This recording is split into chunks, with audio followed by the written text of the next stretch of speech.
What's up, everybody? I'm Metal Nick, I'm Jeff Grindstoffer. and welcome to episode number 97 of Vital Bang. Jeff, want to introduce today's guest? So today's guest has been mentioned a couple of times throughout the last, not constantly or anything, but you've been mentioned a couple of times in the past couple of episodes. Um, uh, Mr. Tony Peck here was in a band back in the late '90s. Yeah, it was '98 or '99. Peck and I were in a band together, a very short-lived band. We played one show, which was fucking rad. It was so cool. Back from my hometown, Peck lived 15 minutes away, 10 or 15 minutes away. And we had a band with a couple other guys that I went to high school with. But ever since then, Peck has actually gone on to be in a successful band called The Forecast. And I am so happy to see you, dude. I'm so happy to have you on the show. But ladies and gentlemen, Mr. Tony Peck. Welcome to the show, buddy. Woo. Thanks, guys. Thanks for having me on. Yeah, man. Met Jeff when I was a wee lad. I was but only a teenager, with stars in my eyes and a dream in my heart. Yeah, it's that was the launching point for my really for everything that came to pass after that. I ended up joining the Forecast in 2004 and signed a record deal, and we were off to the races. So thanks for being a part of that. Thanks for being an important chapter in the foundation of my life. Hey, that's what I do. I love being the launch pad to watch other people become successful where I have to fucking get up and go to work at 3 in the morning. Uh, We uh, talked. re- We literally talked about this before you joined us in the meeting, Jeff. yeah. I never got to be a big successful musician. I get to go to work and sing shit here, so it fucking sucks. Good for you, Peck. Recently, as mentioned in the last episode, Peck sent me a copy of their new album. And just real quick, because we talked about this before we started recording, explain to me, because I asked on the show, I said, what is Clifton Motel? Explain this real quick. Yeah, Clifton Motel's basically, in the punk rock DIY ethos, we needed to put something, some sort of imprint, so some semblance of like a label to release our efforts from. And so my lead singer Dustin and my lead guitar player John Lulo, actually, they both live in Los Angeles. They both work in the industry, and so they kind of created Clifton Motel as a kind of a small little indie label on which to release our projects, projects of our friends. They've done a few other things too. For I think I Am the Avalanche has released an album with them, and then a band called the Damwells has also released an album with them. So it's been a really fun and cool thing for them to do to keep the dream alive and to keep releasing music for us as well. So. Sure, That's absolutely. incredible. That's awesome. Yeah, Yeah, everybody would love to make their own record label and put their friends' music out. That would be beyond a dream. yeah, that would be rad. All right. So yeah, we've invited Peck on the show based on the strength of the Buster episode. I'm sure, which Buster from a couple episodes back, he was one of the band members along with Peck and I. But because of the strength of that episode, Peck enjoyed it so much, he said, "Hey, I collect records. Let me be on your show." So here we are. So let's see what records that Tony Peck has started collecting. Yeah. So I mean, I'll be totally transparent. I didn't start taking record collecting seriously, until the lockdown. Like that was like when it actually like the bug bit me, and I was like, you know what? I have literally nothing else going on. Let's get serious about this. But before that, I actually did buy one record, and so this is the first record, not album, but record that I ever bought, and it came out well. It's Swerve Driver's Mezcal Head. Um, it is they're a band from Oxford, England, and they are shoegaze, but like with like a psychedelic sort of like edge to them. Okay. This was an album that came out in 1993, and in 2011, this small indie label called High Speed Soul did a limited run of 500 of this album, and they're individually numbered. I've got number 102. It's in gold foil there. Mm-hmm. Awesome. Yeah, I've got number 102. I love this record. I love this band. The rule when we were on tour all the time was that if you're driving the van, you're DJing. And this was a band that my lead singer, Dustin, would always play. And I loved it. And he played it all the time. And I was like, I fucking love this band. And so I got crazy into them. And so when I saw this in 2011 was being pressed, I got real excited and I bought it. And so this was actually the first record that I bought. And then I didn't even listen to it until 2020 when I finally got a turntable. But yeah, it's an incredible record, man. It's like I said, they're shoegaze, they're British, but this album is like it's very like Western Americana heavy. The vibes of this are just like you ate a handful of mushrooms and now you're driving 70 across the desert like on a lonesome interstate, and it's such a great record, such a great listen, and I absolutely love it. Right on. Right on. As far as how long it took you in life to start collecting records, I go both ways. Like I tell people not to start collecting them. Like if you like having money, don't collect records. But in the same breath, like it's never too late to start. And good for you for taking it up and getting Yeah. it No, right. I mean, I've gone full tilt with it. I've leaned all the way in, and yeah, no, it's one of those things where I just kind of have to monitor my bank account and be like, all right, I got a little bit of room. Yeah. So yeah. Welcome to the club. You're preaching to the choir with everybody. All right. Let's see what you got next. All right.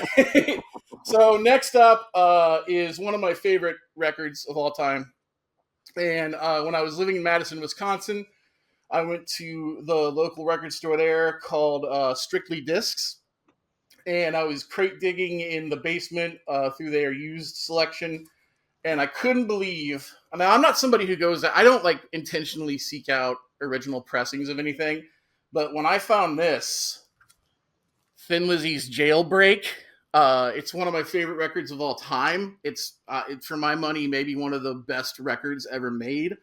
I like. I had to buy it. I was like, it's original. How many times am I going to find a Right. 1976 Right. Thin Lizzy Jailbreak? This is another album that like when my band was on tour, like it was always in rotation.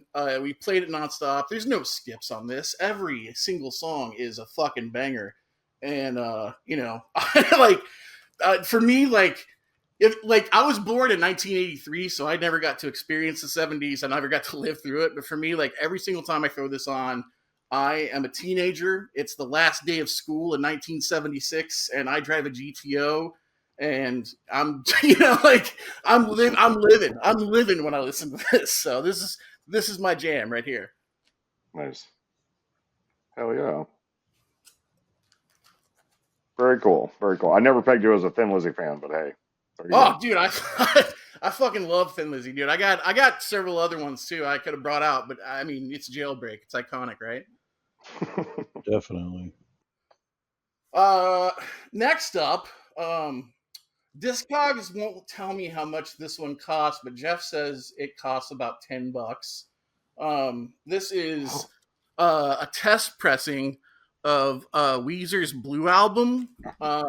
It was the Mobile Fidelity remaster from 2012. Um, it's blank. I guess I could try and squeeze out the. Yeah, you're. I'll go ahead and get you my address so you can send me that $10 fucking record pack. Yeah, so there you go. Um, Wow, dude, that's so cool. Wow. so yeah, basically, when I got my turntable and started collecting, Weezer's manager, who is a friend of mine, wink wink, he he hit me up and he said, "Hey, I've got a stack of records in my office that are just collecting dust, and I'm going to send them to you." And I said, "Yeah, sure, okay." He sent them to me, and in there was this test pressing of Weezer's Blue Album, which is an incredible record in its own right. Like I would have been thrilled just to have a normal ass copy of the Blue Album. I mean, it's the Right. Blue Album, but to have a test pressing is pretty cool and exciting, and I'm really grateful to own this. So Yeah, yeah, that One of is the best definitely produced albums I've ever heard in my life, for sure. yeah, So for sure, right? I think it Rick Ocasek who produced that one from that the sounds right. Cars. That Yeah, sounds right. yeah, so so I mean, like, just to have a test press, so it's got to sound pretty fucking superb. Mm. to be honest, I've never even played it. Well, you It should just spin it sits sometime. there. Be, Now Yeah, you're be, pissing be me nice off. to you. Now you're It was really a pissing free. me It was a off. look. Look at it this way. Look at it this way, because like Jeff and I will say this: we both have purchased test presses. They're not cheap, if especially the rare ones. Um, and they are rare. They are the rarest pressing of the bunch. But uh, they they're you didn't pay for this one, and it's meant to like be played so that they're like, well, this sounds good. We're gonna pass this one. Go ahead and press mass quantities of this good sounding record, and that's what Mm. you have in your hand there. So I would give it a spin sometime. So it should be heard the way you can play it the way it should be heard. Is what I'm No, I'll saying. tell you what. I'll tell you what, Peck. I'll send you my blue copy. I'll send you my copy of the blue album, and you send me that one, and you can listen to the one that I bought from Target, and you give me the fucking Death Press. yeah, Dude, real quick, ironically, and this wasn't intentional, but today I came across a reel of Deftones covering Weezer songs. It just came out, and I was just like, dude, this is so us back then, especially you. yeah, You were such a big. We were all big Deftones fans, but yes, yeah, to hear Chino singing "Tired of Sex" and El Scorcho, it was just like, man, this is so cool, for you to bring that up and the connection between us and Deftones and Weezer and like, yeah, that was fun. yeah, In yeah. the Well, Napster days, they covered "Say It Ain't So" quite a bit. I remember Mm, having MP3s of that. mm, mm. yeah, the first time I actually went to see the Deftones, it was at the American Theater in St. Louis, and Glassjaw was the opening direct support act, and To White Pony Tour. yeah, it was the White Pony tour, I- and the right in the middle of 7 words, they busted that out. They busted out "Say It Ain't So," and I was just like, "This Right. is incredible!" And I totally had a meltdown, dude. I was like scream crying. Man, that's rad. But I yeah, s- again, just seeing that clip really took me back, to our day. Because like I remember you had a CD. I don't even remember what CD it was. It was a Deftones single of some sort. But Chino said, "I get to go see Weezer," and I was like, it always made me think of you. Every time I ever heard that, it was just like always made me think of Peck. But Yeah, anyway, absolutely. Yeah, yeah. anyway. And I'm still a massive Deftones fan. Oh, I'm sure. Excellent. Uh, Next up, this is I think, and I've thought long and hard about this. I think this might be the most culturally significant record for alternative rock uh, of the last 30 years. I really wanted to talk about this one. This is "Refuse: The Shape of Punk to Come," um, and I mean, gosh, what can you say about the reason why I think this record is so important is because when it came out in 1998 and I first heard it, I had never heard anything like it. I was totally like a new metal kid, and both Buster and I heard this at the exact same time, and we just kind of looked at each other and we were like, "What the fuck is this?" and and we were captured by this, and like they released it in 1998. Before they released this record, I mean, not to demean the band, but they were basically kind of just a hard and fast hardcore punk band. And with this record, the production leveled way the fuck up, and they incorporated elements of like jazz and like electronic elements, and they had the fucking foresight to title it "The Shape of Punk to Come," which is they must have had like a fucking like witch doctor on their side or something to be able to kind of. It was like they willed like the 2000s into existence with this record. Right. And I mean, like anybody who was part of the 2000s punk and emo and hardcore scene, they'll all tell you the same thing, like how important this record was for them and how important just the impact, the cultural impact across like hardcore, punk, emo, just alternative music in general. This record like fucking had it, like one. This is again another one of these like one of my best records of all time list. So Nice, nice. Yeah, that's awesome. I've always heard the name, but I've never taken an initiative to listen to them. And I guess you guys must have just subjected me out of that click or whatever whenever you guys were listening to that album.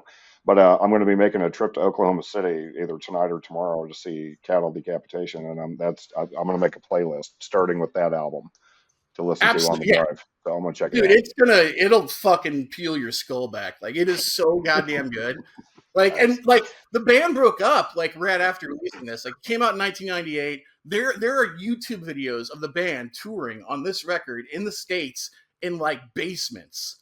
And I'm like, holy shit, to be a person in a basement watching the Refused like perform the Shape of Punk to Come, Right. like I would literally lose an appendage for that. Like holy shit. That's And rad. That's so rad.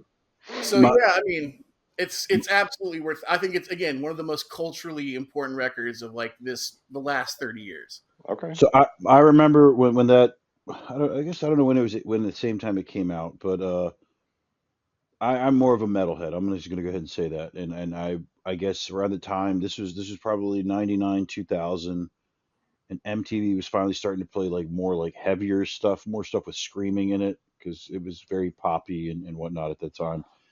And I don't remember what show they had on the air, but a friend of mine really he saw that music video, and for some reason somebody made a Slipknot comparison just because in the beginning they're all in like masks, but there was no and it's not Slipknot, but that one song, which what is that music video I'm talking about here? Yeah, the new noise. The New Noise. There you go. Thank you. That's a great song, but I just for some reason I could never catch on. Like I remember years later after they've broken up, like you had said, many people were talking about that album and just how great that band was, and I was just like, man, I remember that. Did I miss something? And I'd go back and listen to it, and it just wasn't for me. And I'm not going to say that they suck because they're not. Every time they've come back. When Faith No More reunited, they opened for them. Jeff, how did you not see this band? Maybe you did and you forgot. Maybe you Mm, showed up late because you were backstage with Mr. Patton. Who knows? But we are they close. they are like you said, Tony. They're a very important band. I know a lot of people, musicians especially, who've cited that album, and be like, yeah, that album changed my life. So they're Cool. I guess as a non-musician, as a outsider, it didn't do it for me. But I'm glad you brought that up. I don't know, Jeff, has that ever been brought up on our show?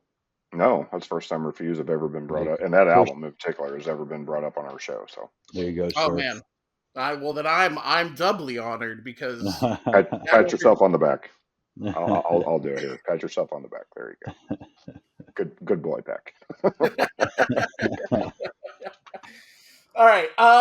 Moving on. So this is Peoria, Illinois' own, Planes Mistaken for Stars, and the album is called "Do You Still Love Me?" And it's a very special version because, as you can see, it is a like a tabletop book. It has pictures inside and lyrics and notes as well. Sadly, so I guess I should back this up. So, Planes Mistaken for Stars was the band that sort of introduced me to the emo world. Their early work was a lot more emo and like emotional hardcore. But as the Screamo. band as the band progressed and moved forward in their careers, it got a lot more heavy, a lot more aggressive, a lot darker, and yeah, their sound just kind of continued to evolve, and they were, I mean, they were still a fantastic fucking band, but yeah, they were more like emo core screamo vibes, and then they just kept getting heavier and heavier and darker and darker. And we actually were fortunate enough. This is one of those moments in my life that was like so thrilling because "Planes Mistaken for Stars" was literally my my senior yearbook quote. I used lyrics from a "Planes Mistaken for Stars" song, and so we actually got fortunate enough to become friends with these guys. and we ended up doing some tours with them, and it was super exciting for me just to just to be out with guys who were like literally my heroes, you know. And Jared, their lead singer and the driving sort of creative force behind the band, he sadly passed away in 2021 from cancer. But so this was released posthumously, and inside are pictures of things from all around Garrett's house. All the like fun little like tour like old tour photos and just kind of like knickknacks and stuff that he'd collected throughout the years. Mm. Um, it's a very haunting and emotional listen with that in mind, because the record itself is very heavy, very dark, and yeah, I mean it's meaningful for me, but I had to get this special book edition. The vinyl itself is also a special pressing. Let me see if I can fish it out. It's this it's this orange with glitter. Oh, nice. Oh, cool. Hell yeah. So Very nice. Very nice. Uh, Kudos to you for again living your dream and becoming getting your band to tour with a band that you grew up listening to, dude. That's so rad. Such a cool thing to happen to you I and become friends with them and whatever. But just to have that come full circle, with your project that you're creating music, and then to have somebody that you grew up listening to, just that's good for you. I was Good for you. I was trying to find out where look it up there what compilation it was. I remember in like 2003, 2004, I was working at Hot Topic, and I remember seeing a compilation or something. I got something with that band that they were on, and I was just looking at it, being like, "Man, what a fucking great band name." isn't it? That's that's that's all I thought. That's all I thought. I was like, "That's incredible." What that's and when I checked it out, it wasn't what I thought it was. But like you said, they did because I was looking at like what labels they're on. Maybe there's some label that put out some, but in 2016, by 2016 they were on Death Wish, so I think they were probably putting it like you said. Their sound probably progressed to get to the point where they, because a lot of bands I knew liked that band, and I just the first thing I ever heard all those years ago wasn't my thing, but like I was like, man, what a fucking name. Yeah, yeah, no. Planes Mistaken for Stars is without a doubt like the coolest band name. Like it's so fucking cool.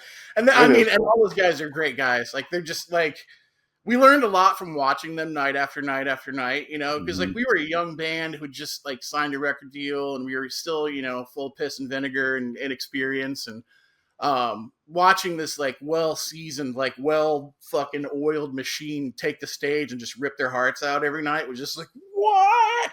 Yeah, So yeah. That's cool. And which album is that? it's called Do You Still Love Me? You, do you still love me? Okay, okay. Because like again, I'm intrigued, and I'm getting ready to have a 6 hour drive, so I want to check this band out. So Yeah, honestly, like their very, very, very first EP, You Won't Dig. It's the self-titled EP. You won't dig that. That's for me. That's for I want to. That's me. That's for me to teenage me to cry over. yeah, But fair like enough. anything from like Up in Them Guts for actually Fuck with Fire forward is definitely in a realm where I think you'd actually really, really enjoy it. Okay, okay. Well, I'll start with that one, and then see where Yeah, we go from there. So right on. very cool. So moving on to another set of heroes of mine. These gentlemen are from the Kansas City area. This is the Get Up Kids, Something to Write Home About, which again is another super duper emo record. Um, I love this band. My band, I like. I like to say that my band is a clone of the Get Up Kids and Braid because I think we capture both bands personally. But this band was super influential on my band. This record was super influential for us.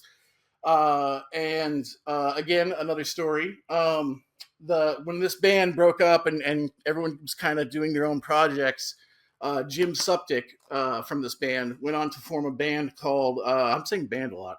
He went on to form a band called Blackpool Lights, who we got to tour with. And I remember the first night of the tour, I was so excited to be on a tour with Jim Suptic from the Get Up Kids, and I was drinking beers with him in their van before the show, and I was like, dude, I just gotta tell you, man, like without everything you've done in your life, like my band wouldn't exist. Like the whole reason I'm sitting next to you right now and drinking a beer in this van is because you did what you did, and I just want to say thank you for that.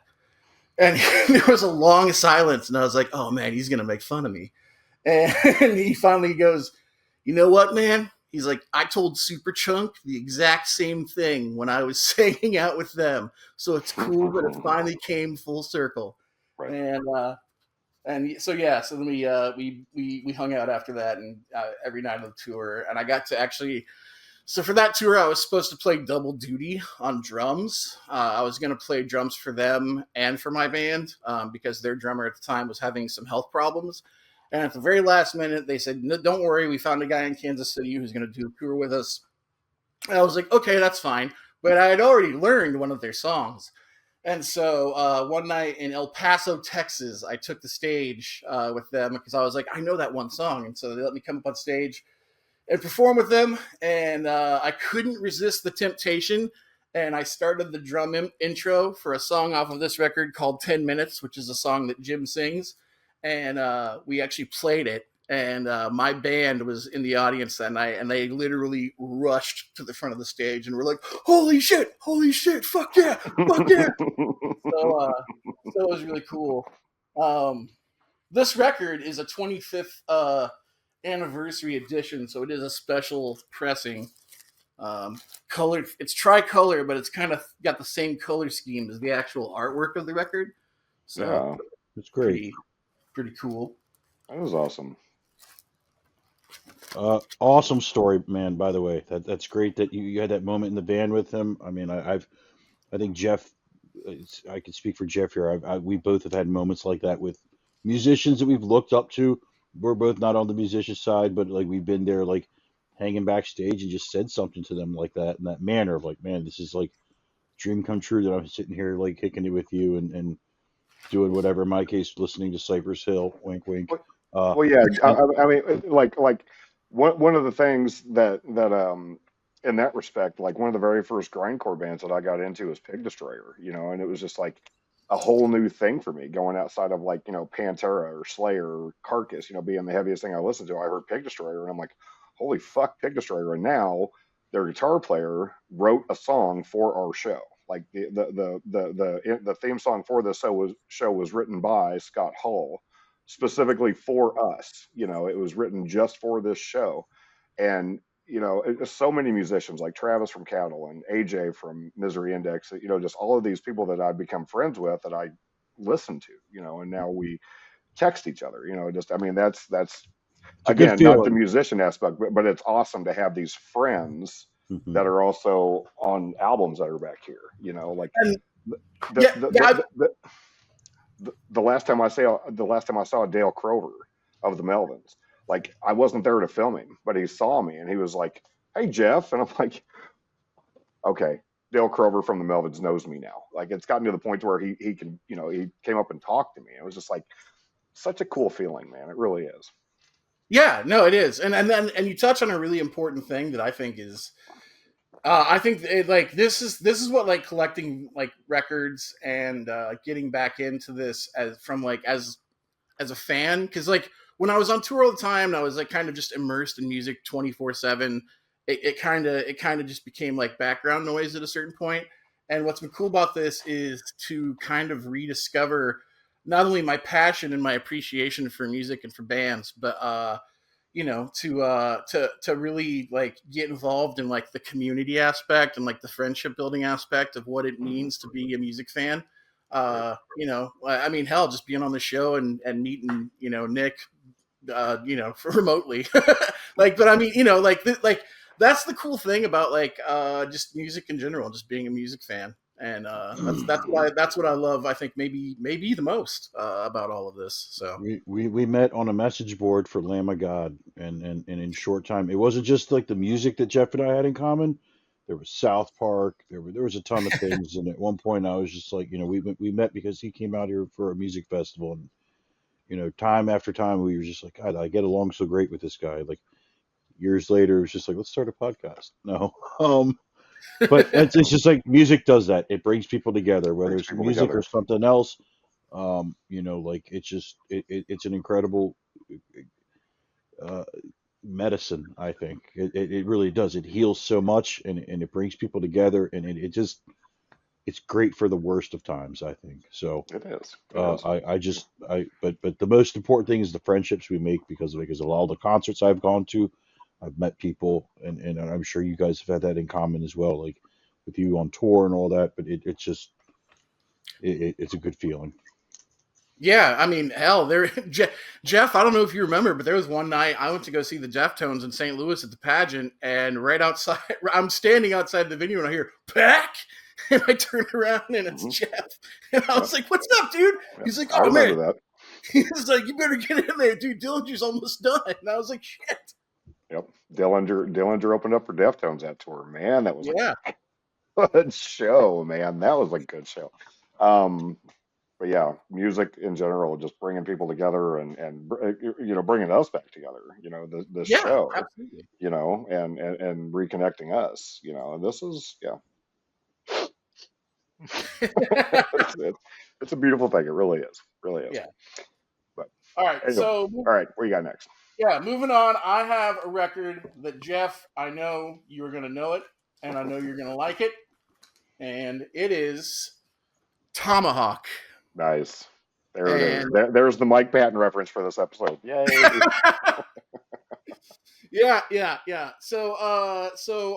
Again, full transparency, I didn't even know about this band until probably 2014. I was hanging out with a friend of mine in Quincy, Illinois, and he's a huge Faith No More guy, a huge Mike Patton fan, and he pulled up "God Hates a Coward" by Tomahawk, which is this on this record, and I was like, "What the fuck is this?" I was like, "This is so good," and so he's like, "Oh, dude, it's Mike Patton." So then I was like, I got to get my fucking hands on that, and then to come to find out that the drummer is John Stanier, who Oh. also played for Helmet and Hmm. plays for a band called Battles, who I'm also a big fan of. I fucking love John Stanier. He's a fucking incredible drummer, and so yeah, I was thrilled to find this. I was even more thrilled to get my hands on a copy of it. It's the Brown. Hmm. So yeah, this record fucking slaps, and I've since gotten more into the band. I have Oddfellows, and I want to get the rest of their records. Yeah, the next album after that, Met Goss, is so good. I mean, the self-titled, the debut is a great record, but Met Goss to me is just yeah. John Stanier, I met him a couple of years back. After the battles, they were opening for Mr. Bungle in Detroit, and I went up to Detroit, and I know the sound guy for or Trey Spruance's guitar tech is actually the guitarist for Cephalic Carnage. And whenever I went up there, Steve was like, "Hey, you want to hang out after the show, whatever?" But I got to meet John Stanier, and it was just like, dude, oh my god, you were in a helmet, like you just that phenomenal album. Growing up, it was like one of the very first albums I ever got into. But We covered it. we did. We covered Unsung. Yeah, yeah. It was yeah. And also on a side note, I met Page Hamilton a couple years before that, and I told him, I said, dude, I used to be in a band where we covered Unsung, and he was like, that's cool. Go away.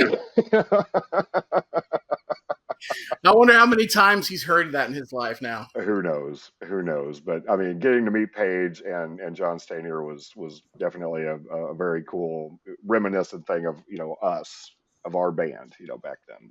Yeah, yeah, for sure, for sure. But anyway, Tomahawk, awesome. Thank you for bringing up Mike Patton, so I didn't have to do it. You done good. I brought up Faith No More maybe like two picks ago. So You I, did. I, You did. I would like to say that I did not do that to play to the host. I did that because I legitimately really enjoy Tomahawk. I think it's fucking great. I think this is great music. So. Oh, and it is, but still, the checks in the mail, big guy. So thank you. Right. So moving on.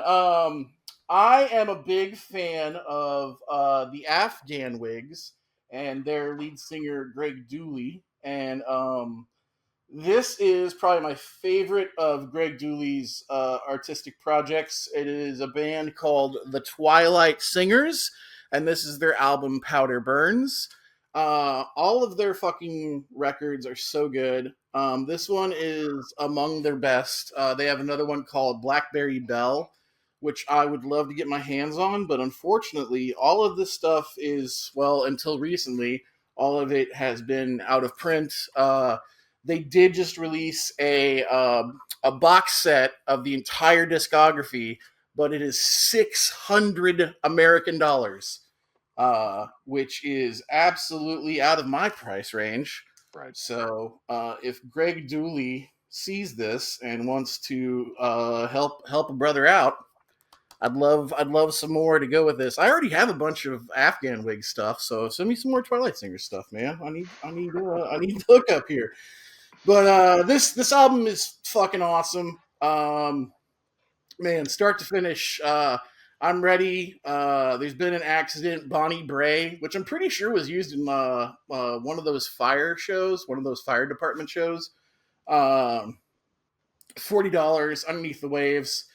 And then the title track Powder Burns. This fucking record is so good.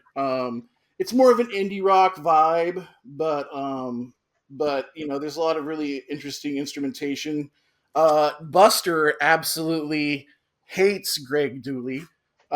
He hates Greg Dooley. He hates his voice in particular, which is it's so frustrating because I've tried so hard to foist the Twilight Singers and the Afghan Wigs and even Greg's solo stuff onto Buster. And Buster's like, it's not that I don't like his songs, I just don't like him. And I'm just like, oh, what the fuck, dude?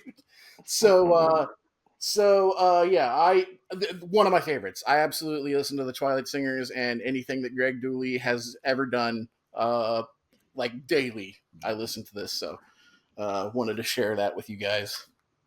Very nice. I think we've had two people talk about Afghan Wigs on our show, maybe one.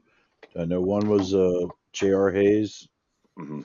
and I then was I going to don't know. say, Jr. Like, I know I probably talked about this on his episode, but back in 2013, whenever I spent a weekend with Pig Destroyer, when I drove them from St. Louis to Chicago, everybody took a turn with the auxiliary cord, and Jr. brought up Afghan Wigs. He started playing Afghan Wigs, and I was like, I've never listened to this band, but to know the vocalist for the grindcore band Pig Destroyer was an Afghan Wigs fan, I was just like, okay, like I would not have expected that, but cool, check these guys out. And every time I hear anybody mention the Afghan Wigs, I always think about JR, about being a big fan of them. So, Yeah, that's um, awesome. I wouldn't have pictured that a guy in a band like that to be a big Afghan Wigs guy. again, yeah, just that's the whole pigeonholing thing, stereotyping somebody with a certain genre of music. But that's why I like having guests on here, to talk about albums that you wouldn't imagine that they would listen to, and it's cool, to showcase this side of musicians that somebody might look up to, and say, holy For sure. shit, Travis Ryan listens to, I can't remember what he talked about, but just to know that musicians listen to other genres of music is a cool Yeah, thing. So, absolutely. you All right. So my next record, we may have to do some censoring on the cover, but this is one of my favorite pop records of the 2010s. in my opinion, this woman should have been like a fucking diva success level with her pop music. But this is Sky Ferreira, Nighttime, My Time. This record came out in 2013, I want to say, and I fucking loved it. It's so good. The songwriting on this record is it's so tasty. Like when you hear a song, you're like, "Fuck, that made me salivate." It was so good, Mm. and like it's just everything on here is super smart, super well written, super well produced. It's this kind of like weird like indie punk meets like 80s Madonna synth pop sort of like sound, but just like so damn good. And she put this out, and then she did a supporting tour with Miley Cyrus, and then completely disappeared. And I come to find out later, she was having some label issues, which is so it's so often the case. But yeah, she just put out a new single, I think this past year. So I'm hoping for more music in the future. But this record is fucking killer.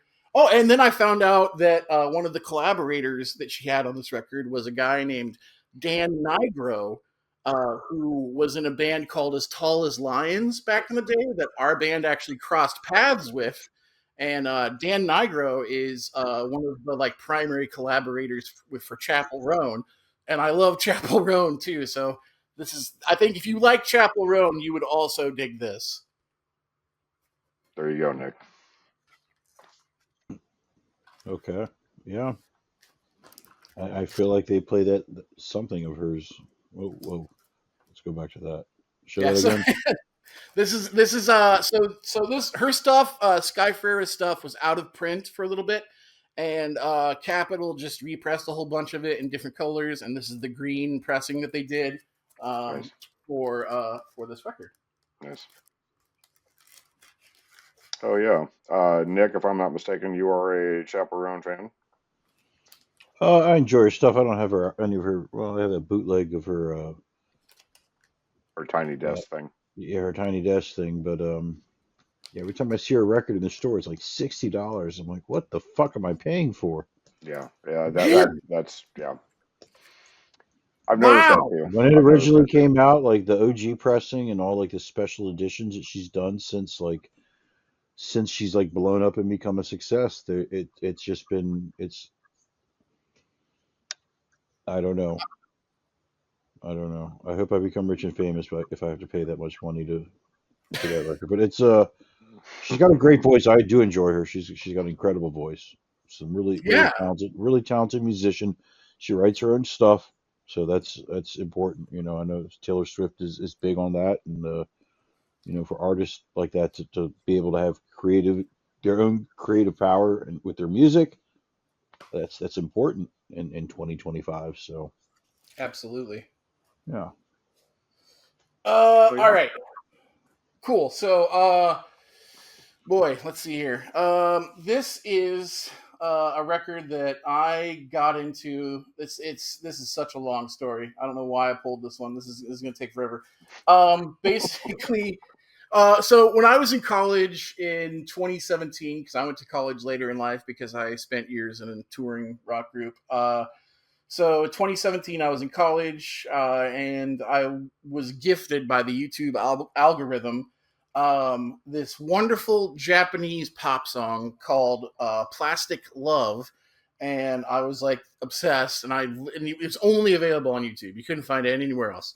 And so I streamed the hell out of it, and then it got so many YouTube views, and it became such a success on the internet that the singer Maria Takeuchi, she did her very first English interview because she was never popular anywhere else but Japan. She did her very first English interview with the American press, and talked about how the song had gone viral in the States and people were loving it, and it got so much attention that Warner Japan actually went and pressed the single And it's super cool. It's such a catchy song. It's of this genre of music that existed in Japan, like in the early 1980s, called city pop. And actually, getting into this has gotten me into another artist who I love even more, and I have several of her records. But this is Maria Takeuchi's "Plastic Love" that I had to pre-order from Warner Japan. This thing sat in customs for like 3 months, and then finally was shipped to me. And Wow. I was thrilled. I was thrilled to get it. I pre-ordered it, and the website was all in yen, and I didn't know how much yen was like $1, so I had no idea what the like what the cost for anything was. I was just Right. clicking yes a whole bunch. I was clicking buy and yes, and ended up spending. I think I ended up spending total like $75 getting this from Japan to here and buying it, Wow. and it was a whole ordeal. But I'm so thrilled that I did. And this fucking song slaps, and I love this fucking song. And if you want to hear cool, funky disco pop from the '80s in Japan, definitely check this out. That's a first. That's definitely the first time that artist has ever been mentioned on our show. That's and again about the whole thing where you couldn't read what you were ordering, but you were just like, give it to me. I don't care what it costs. That's Yeah, how exactly. collecting vinyl goes. That's how this goes. So, Yeah. yeah. All right. Want to get into some newer stuff that I've been listening to more recently. This band again another fucking band that I absolutely love. This is Loathe. I let it in, and it took everything. They're from the UK, and I mean, frankly, they're like a Deftones clone. Um, there are some differences, but for the most part, like if you want to hear another way that the Deftones could possibly sound, and I don't want to shit on these guys because I absolutely love them. But that's basically the best way I think I can describe it. It's a little shoegazy, it's a little dream poppy, it's a little doom gazy. It gets really, really heavy at some times, and it gets really, really beautiful at other times. And I fucking love this record. It is the Swamp Green version, which apparently was only 1,000 units. So yeah, it's fucking great. And I really appreciate that their drummer plays with powerful fucking sticks. For the longest time, I thought it was the only guy who was using marching logs to play drums live, and this guy also plays fucking marching logs, and I love that for him. Nice. So Nice.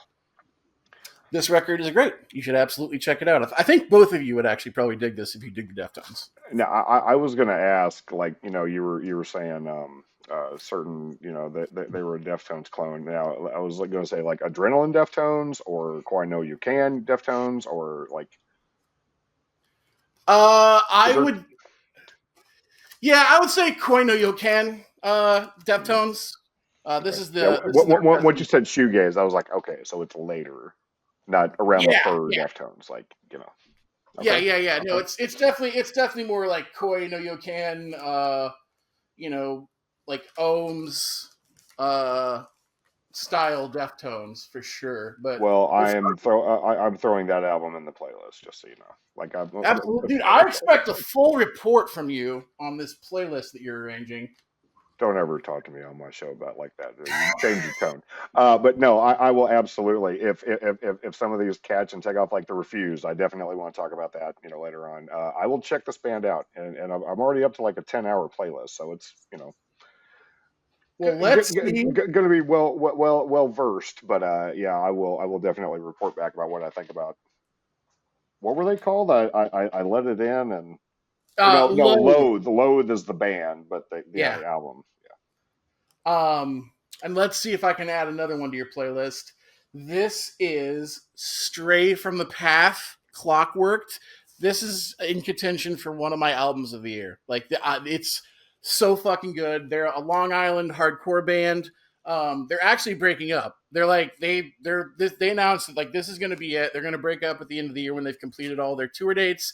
This fucking album is easily the best hardcore record I've heard in honestly years. The breakdowns on this fucking thing are so fucking heavy. The opening track, and I always love it when you have a banger track one, but the opening track is a song called Kubrick Stare, and it is the heaviest fucking shit that I've heard in a really, really long time. Whenever I hear that fucking song, it makes me want to run through a goddamn brick wall. This shit rules. Stray from the Path, Long Island Hardcore. It's so fucking good, dude. The lyrics are like super socio-political and stuff, but like it's the musicianship and the heaviness of this fucking record is it's incredible. Their drummer is fucking insane. I don't know what more I can say. The fucking pressing of this is super cool too, though. It's Who is this? Straight from the Path. Stray from the Path. Okay. Yeah, the album is called Clockworked. Um, Here's the pressing. Oh, that's rad. Yeah, it's super cool. That's really cool. Yeah, I'm a big fan. It's It's again like one of my favorite albums of 2025. Absolutely. it looks like a reverse pinwheel. It kind of yeah, It does. or like a roulette wheel. Yeah. But that There you go. I've never seen anything like that. That's pretty cool. A reverse Yeah. pinwheel. That's a good way of yeah.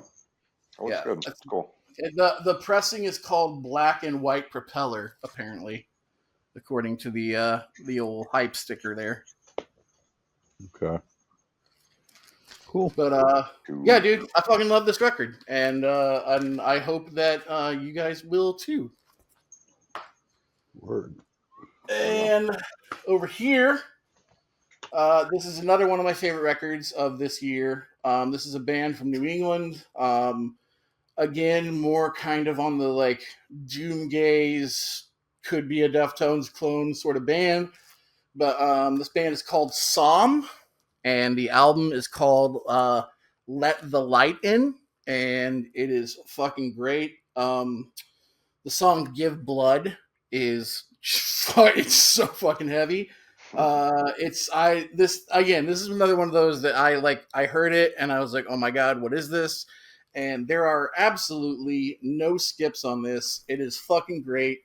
And I cannot recommend them enough.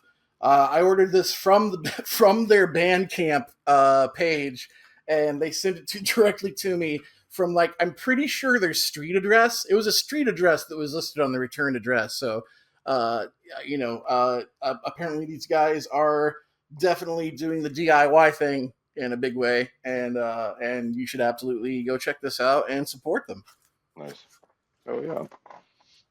All right, I'll throw that one in the playlist too. Yeah, absolutely should absolutely, and it's just this one's just a clear pressing. So We are big fans of clear pressings on this end. On this yeah, show. clear pressings are cool. What trips me out about clear pressings is that they're pretty hard to line up when you go to lower the needle on them sometimes because I'm When like, you go to cue it up, yeah. yeah, I'm just like, where's it at? Yeah, that's how that goes. Yeah, cool. And let's see here. So this is probably another one that nobody's ever brought up on the show. This this is the Good, the Bad, and the Ugly's film score by the composer Ennio Morricone, who is, first of all, this is my favorite movie of all time. The Good, the Bad, and the Ugly is a fucking classic masterpiece. It's fucking incredible. The music that is in this is phenomenal. The Ecstasy of Gold is not just Metallica's stage intro, but is also used in like Modelo advertisements and shit. And for good reason, because Ennio Morricone is a fucking genius. And rest in peace to Ennio. And Now, I want to say, I mean, Ennio has been, and I've been mispronouncing it, but I mean, he's been brought up with the Thing soundtrack, the Hateful Eight. He's been, yeah, I want to say another soundtrack that I brought up was I'm either looking because I think Jason Netherton talked about him in our show. Jeff Sisson. So, Jeff Sisson Jeff, brought up the OG Good Bad and the Ugly. I'm almost 100% positive that it was Sisson that brought that up, okay, but that's I cool. think yeah, no, it's a talked about he's a talked about composer, but that's a talked about soundtrack on our show for sure. Hmm. Score, Absolutely, score, yeah. Score, yeah, This one's another clear another clear. pressing. incredible. Oh So yeah, Oh yeah, oh yeah. very you've very done big fan. good by bringing clears on our show. Make that the vinyl bang rule, house rule. Bring Hmm. as many clear records as you can. And the last one that I pulled for this episode is what, according to Discogs, is my most rare and valuable record. This thing apparently sold for $300, which is amazing. But it's the Scott and Aubrey wedding 7-inch. Uh, so Scott and Aubrey are friends of ours, friends of the band, and they got married. You can see on the artwork here. It was October 6th of 2012, Hmm. and as a wedding favor for all the wedding guests, Scott went and had all these 7-inches made, and it has music that apparently you can get nowhere else. It does have my band on it, the Forecast, and we are covering a song by a Canadian band called the Weakerthans. Which again, I don't even know where we can find another version of that existing in the world. I'm pretty sure it only exists here. It has another band, Into It Over It, covering a song by the Smoking Popes. It has the Swellers covering El Scorcho by Weezer, and then it has Bomb the Music Industry covering a song by the Dead Milkmen. And there's the Hmm. front, there's the back. That's an awesome wedding thing, dude. That's 1000%. That is incredible. Yeah, very and then cool. each one of the 7 inches itself, as far as pressings were concerned, were just kind of like a wild card. Like you get what you get, and so mine looks like this. It's kind of a olive green and beigey cream white. Hmm. Ooh. So Wow, that's so rad. That's super fucking cool, dude. yeah, and according to Discogs, that is my most valuable record. Wow. I'm gonna say this. That's $300 a lot for a 7-inch. Yeah, yeah. But So the So rarity of it, and like you said, yeah, I mean, your cover, the Forecast cover song is, if it's the only way you can hear that, then somebody would probably pay very handsomely for either the Weezer cover or whatever. So yeah, yeah. that's cool. That's very cool because I'm sure there's some Deftone or some Weezer completist out there that had to have that. That you know. Yeah. And then yeah, the Smoking Popes cover is on here too, and then the Dead Milkmen cover as well. Mhm. Yeah. So Yep. Some completist out there had to have that, and and paid they three paid hundred for it. dollars. So hey, that's great. That is that's great. awesome for sure, Well, Peck, dude. Tony, thank you so much. This was a great episode. There's definitely some bands that we need to go check out. Jeff, I'm sure you've never heard this Tomahawk band. You probably need to jump on the ball with that one. Um, yeah, Actually, I was going to say about that album, dude. Peck, Buster introduced me to that band, and whenever we were still working at McDonald's. Yeah, Are you back in serious? the 90s, back in 98, 99. Yeah, Buster. So you can get on his ass about that because I know for a fact that at one point I had a two-door car. I don't remember what it was, but it had one speaker. Had one speaker in the car that worked, and I remember it was a little like tweeter in my dashboard. But he brought that album on, and he was like, "Dude, you can't even listen to this in this car because there's the sir, yes, sir, yes, sir." It was like we only heard yes, yes, Yes, because it was only the one speaker, but it was like it was that album because he was showing me Point and Click and Pop 101, and it's like, yeah, you can get on Buster's ass for not showing you that Tomahawk, but yeah, dude, this was fun. This was so much fucking fun. You brought so many records and or such good ones and good back and forth between everybody. Yeah, this I was a good I had a episode. blast, dude. It's just I could, if we were like in person, I could literally sit here and do this with you guys all night. We could just dig through my whole collection, and I would be Hey, thrilled. part two. We'll definitely have you back on for part two. It'll be a while, but yeah, because we tell a lot of people this, and plus we're so busy. Peck, I don't know if you know what you're doing here, but we have a lot of guests, but we'll definitely do. I'd love to have you back on, and we'll talk after we turn the camera off. But yeah, I Sure, definitely want to hang out again. So absolutely, yeah, for yeah, sure. That'd be great. cool. Well, thank you, Tony, for being on giving us the time to be on our show, and thank you to everybody for watching. We will see you all next week. All right, see you guys.